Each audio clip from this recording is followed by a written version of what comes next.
All right, YouTube, Tops85401 here, and this is episode 3 of my baseball card collection. And today I'm going to go through a 3000 hit club binder.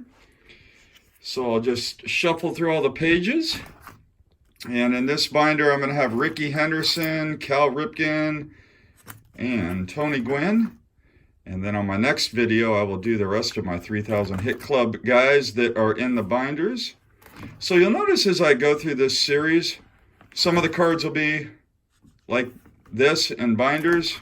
Some will be in top loaders and magnetics. And as everybody probably collects, they have different ways of archiving their collection. I don't want to put all my, cards that are a couple of bucks in top loaders. It would just take too much room. So I typically will put them in binders like this, maybe ranging up to upwards of $10, $15, and then after that they'll typically end up in the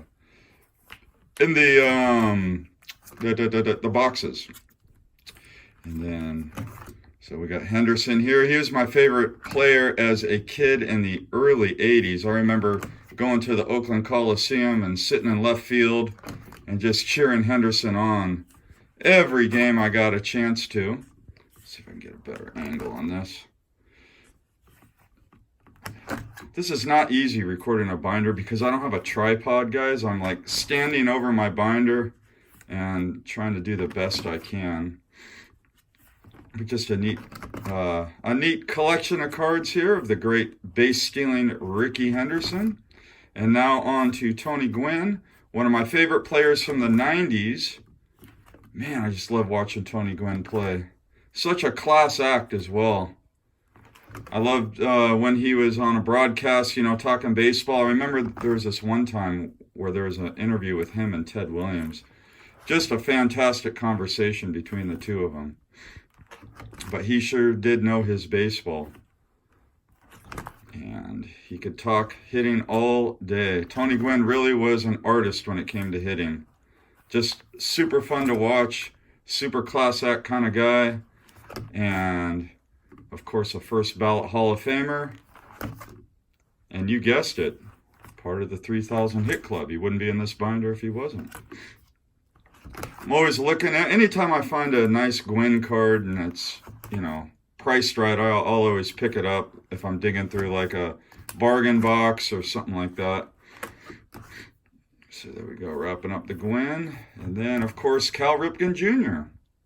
So this will be the last player featured in this binder for episode 3 of my baseball card collection. And just kind of want to point out, there are no duplicates in these binders, but if you see cards that look the same, one's a Tiffany, one's a regular on those 87s. There'll be maybe some minor variations from the junk wax era as well that I'll keep. Go. It's just fun collecting players like this, having cards like this in the collection. Of course, you guys know I'm mostly focused on bonds, but you got to branch out and collect everybody. I'm a straight up baseball card junkie, so that's how I roll, man. If he was a Hall of Famer or a great player, there's going to be a representation of that player in my collection somewhere. And you will see that throughout the course of this series. Well, I still got probably another 5 or 10 pages of Ripken in here. It's funny, I always forget how many cards of each player I have until I start going through them. There we go. Almost done. So guys, comment down below. Let me know what you think of the binders compared to the boxes, how I archive my collection. Always fun looking through what I have. I do really enjoy all these cards.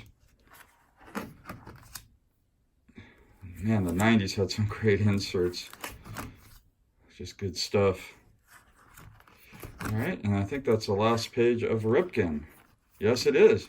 All right, guys. So thanks so much for watching episode 3 of my baseball card collection. And until next time, as always, happy collecting.